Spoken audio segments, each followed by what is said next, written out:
Hello, welcome back to the Guitar Bay. I'm Takis. I'm Danny. What we're drinking today, mate? Today is an O episode, mate, so we'll just go plain Ouzo. Because we can. Oh. Right, and that's what they do to tourists, you know. They just give them a shot of Ouzo. Cheers, everyone. Yamas. Yamas. But it's not bad Ouzo, actually. Yeah.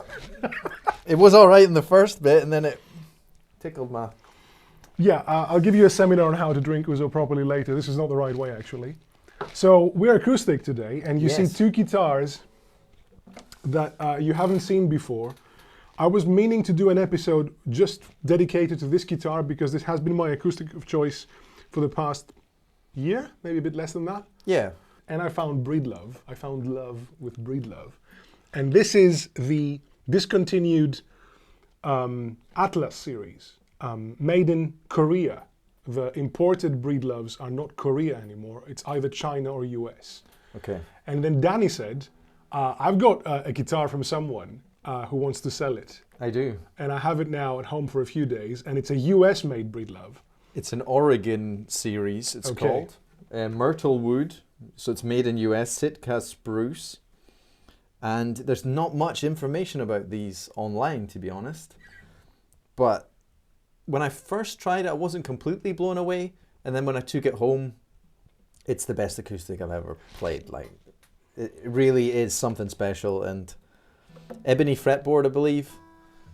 And you say it's, I'm not too clued up on the shape. It's a small dreadnought. Well, this is a dreadnought shape, but it's not as big as dreadnoughts. I mean, if we're just, it's the dreadnought shape, but I think overall it's closer to a grand concert or grand auditorium type guitar. I haven't heard the guitar yet, other than what we just jammed now, because Danny has been talking to me about this guitar for 2 weeks now. Yes. And we've been dying to play it. So we thought we'll just do a different kind of episode. Instead of a reveal and no electric stuff, we'll just go Breedlove on the Breedlove Breedway and just try stuff, you know? Yeah, American versus Korea. Versus Korea. In the sense of, you know, the build, where if it makes a difference. And I've played your guitar before. Differences, I would say. I think this has got a matte finished neck. Is yours gloss? It may have been in the past, but not anymore. It has an ebony fretboard and ebony bridge, this one, I believe. This is rosewood. Okay, nice. Yeah, also nice. And pickups wise, this one has an LR bags, probably fitted by Crafter. I think the cheaper Breedloves and the Crafter series have LR bag systems, but I think Crafter is involved there in Korea, because Crafter is a Korean brand. What does this have, a Fishman? A Fishman. You might know the name of the model, I've forgotten it.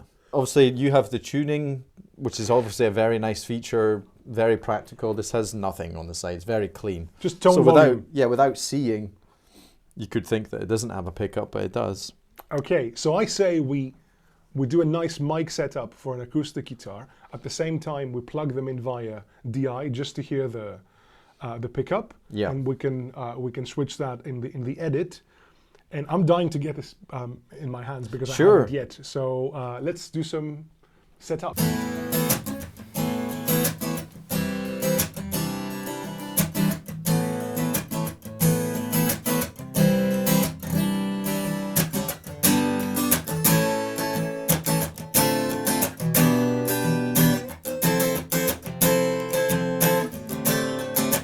Doesn't have much body. What's weird is it sounds so different in this room. I swear, in my apartment it sounds totally different. You know, this room's a bit deader and my... All right, have a play.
It's easy to play. Very. It plays like an electric, like you said. It's got a 44 point something nut instead of the 43 or 42 something that these are. More electric-like, more traditional acoustic, more Martin-like, more grand auditorium. But still, the shape and size of the body is like a very sweet, slightly more compact dreadnought, which I really like.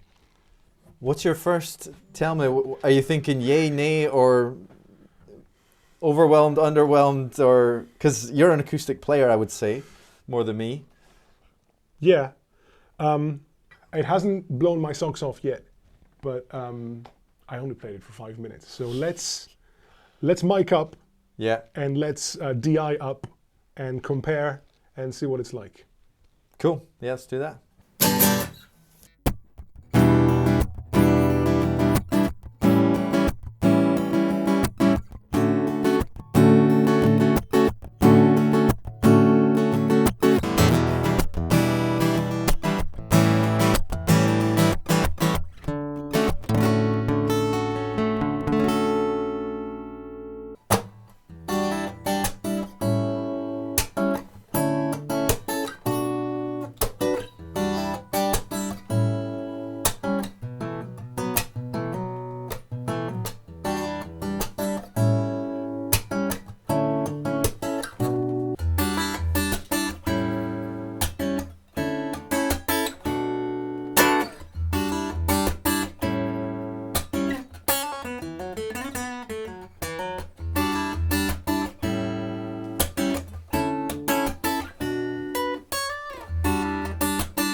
I love the percussiveness of this. You know, it's really snare-like, that kind of...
Nice score. Nice. Yeah, so Breedlove. What do you think? I love this guitar. You said it sounds different here than it does in your flat, which is true because it's quite dead in here. I think I was expecting you to be like, this is the guitar. I want this guitar, but I don't see it. It didn't do it. I've seen you on your acoustic struggle to find the perfect acoustic. Yes. And I thought you were talking about today, struggling. No, I mean, to find the perfect acoustic. Which I still haven't. I mean, this is something that kind of spoke to me recently, this Breedlove. The way the Taylor series spoke to me, what is it? The 114, I think, which is kind of one of the cheapest lines of Taylor guitars. $1,000, right? $1,000.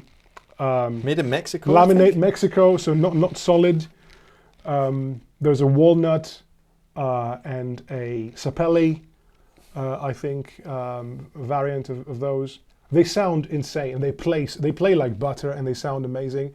I was unhappy with like many people online apparently, with the Expression System 2 by Taylor, which is a kind of weird thing. It's like a it's not really a piezo, it's not a microphone.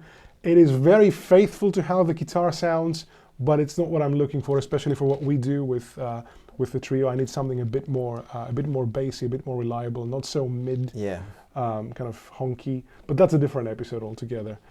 Yeah, acoustics, man. They're just. I think this is an acoustic for me. Then I mean, I love it so much. I think they're in the range of about 1,200, 1 to 1,500. Used. I would say, yeah. Because I guess when they were, I mean, everything that Breedlove makes that is US made, you can't find anything for less than 2K.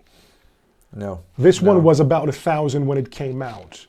The Atlas C25, I might be butchering the name, we'll just put it in the video. Discontinued, I think you can find them for a good 600 now, used, and they're very well made guitars. Yeah. There's mahogany, front and back, and I think it's solid. I think it's a solid body guitar, no laminate stuff. Has amazing sustain. That guitar is better sustain than this. Sound completely different. So this is the thing, you know, we play electrics from €1,000 to €100, and the difference is not huge, I would say, you know, but acoustics sound so different across the board. There's not this acoustically, especially. You can't fake a €3,000 Taylor with a €200 Harley Benton, but you can fake a Les Paul with a Harley Benton. The pickups are right, and the amp is right, and the setup, and the playability. If the playability is fairly decent, you can just get a killer guitar. AB, you probably would be close, but with an acoustic, there's just so many variables, and this one really spoke to me. I love it. It will go on the market. Then I take it it's not for you. Like it didn't speak to me the way it has to you. Maybe I need to spend more time with it. Yeah, acoustics are a different kettle of worms altogether. We should do more acoustic episodes. Yeah, I agree. Even though they don't do as well in terms of use, but hey, acoustics. It's nice to change it up and do it. Okay. Anything else to say? No, I don't think so. I mean, we haven't really spoken about the guitar in detail, but we can put all the details in the description, as in exactly what wood, exactly what size nut. Is it solid body? I suspect it is. Being solid. Sitka Spruce. So Sitka Spruce is the top. Yeah, I'm pretty sure it'll be solid back and sides. Pretty certain from an American manufacturer. But I think it's Myrtlewood. If it says Myrtlewood, it must be, the body must be Myrtlewood, being the back and sides, and the top being Sitka Spruce. I'm guessing the back and sides are solid pieces and not laminated. Yeah, I would imagine. I would imagine at this price point. And, you know, US guitars usually tend to be solid body. Yeah. Which matters really when you play acoustically. If you're going to use the pickup, it doesn't really matter. Great guitar. Great guitar. Okay, we should spend more time with it. Let's wrap this up. So, okay, let's take it easy with the Ouzo now. And you guessed it already, mate. For me, it's Opeth. It's the easiest question to answer. What's your favorite band beginning with O? It's, Opeth hit hard when I was 14, 15. when Still Life came out, their 4th full-length album, and I still haven't recovered. You have a tattoo, right? I have the O of Opeth tattooed on my back, that is true. And I discovered Opeth because of a compilation CD that came with Metal Hammer in Greece in the late 90s, 98 or 99, which was, the name of the CD was A Call to Irons, a tribute to Iron Maiden, and it was mostly death and black metal bands doing Iron Maiden covers. And there was a cover by Remember Tomorrow, there was a cover of Remember Tomorrow by Opeth. And I thought, hey, these guys sound good. They sound like, you know, like Anathema or like Cathedral, maybe a bit, like an atmospheric kind of groovy thing, because he was singing only with clean vocals. And then I thought, okay, I'll just buy whatever album they have out now. And Still Life had just come out. And I bought Still Life. Ouzo's not your thing, is it? Let's see. Fucking disgusting. I dig, actually. But yeah, so Still Life. And I don't know if you know Opeth well. It's this amazing, not really. This amazing collection of groove and eerie melodies and insanely good 2-guitar work, and a singer that goes beautiful 70s melodic stuff and wild, brutal, Morbid Angel type death vocals. And crazy timings and stuff too, right? Or yeah, they don't overdo it. They're not very kind of geeky and too... not like Tool or Dream Theater. No, not so much. No, it's mostly even meters, not so crazy polyrhythmic stuff. Groovy, it's very groovy and nicely played, but not too much, you know, look at what I can do sort of progressive stuff. It's the guitar melodies, all the augmented fourths, and the very, very unusual, at the time at least, now it's a very common thing to do, combination of beautiful 70s melodic singing and very, very brutal vocals, where you can actually tell what the guy's saying. That's the thing with Cookie Monster voice. Most of the times it's just, you know, and you don't really know what's being said. But with Mikael, you actually hear the lyrics, you hear what he's singing. I could be talking about Opeth for hours, so I'm not going to do that. Opeth, easiest answer for me. I think I can guess yours, but I'll let you say it. What's your favorite band beginning with O? Oasis. Of course it's Oasis, I knew that. It is, yeah. Oasis are kind of like a Nirvana band as well, in the sense of you go through phases of loving them, but always will appreciate their songwriting. And saw them live as well in Aberdeen back in probably 2009 or 7, maybe even around that time. I think it was the time where they were partying. We're about to, yeah. You know, tensions were high. And I think Liam at that time wasn't in his They were sitting as far apart as possible on the stage. Liam wasn't singing properly. He was very staccato with his voice, you know. Rather than doing his Sunshine, he said Sunshine. You know, very kind of that aggressive type. But yeah, I'm just here for the paycheck kind of attitude. Yeah, unbelievable band. I mean, I think Noel is completely gifted with songwriting. I agree. In like the John Lennon kind of world, or Paul McCartney, just a genius. The songs come to him. Just pours out, yeah. Yeah, and amazing sound as well. You know, times, you know, just a Vox amp or a Marshall cranked. Love watching that pedal show episode with Noel. It's so good, even though his guitar abilities are pretty limited, but they don't have to be good. They're still legendary solos, supersonic. And his tunes, 335 quite often, or Les Paul, right? Yes, Gibson very much style Gibson. guitars mostly. You know, I think he plays Tellys and Fenders as well, but he's been very much famous for his Union Jack 339s or 335s. And yeah, unbelievable band. One of my all-time favorites, to be honest. And yeah, let's see how they are when they come back. They haven't toured at all? There's no evidence, there's no footage, there's no... No, not yet. I think it's very secretive, but it's definitely happening. And I love, you know, some of my favourite stuff is just Noel on his own.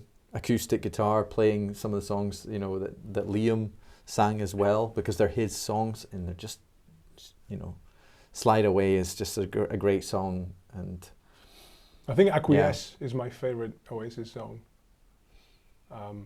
But I don't know much about Oasis. What about the rest of the band? Is it mostly Noel and Liam and then session people, or did they have a time where they had the same band, like bass and drums too, and they were tight? And, so they had the guy, they had Jem Archer was one of their long-term. I think he might be coming back. Drummer? No, a guitar player. I see. Guitar player, yeah. I think they had a problem with the first drummer. They kicked him out, and then they got someone else.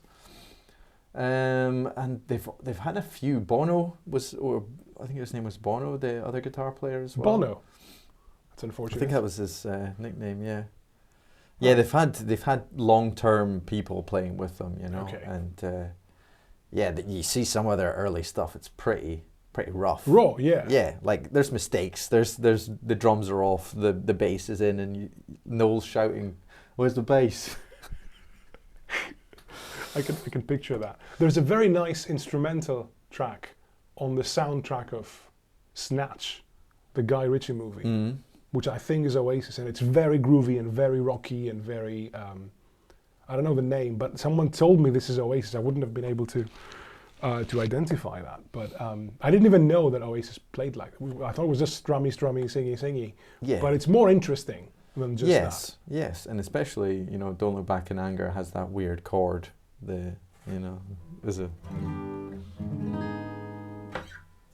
Where someone who has very limited guitar playing abilities and probably like chord knowledge and stuff to come up with something like that is pretty awesome.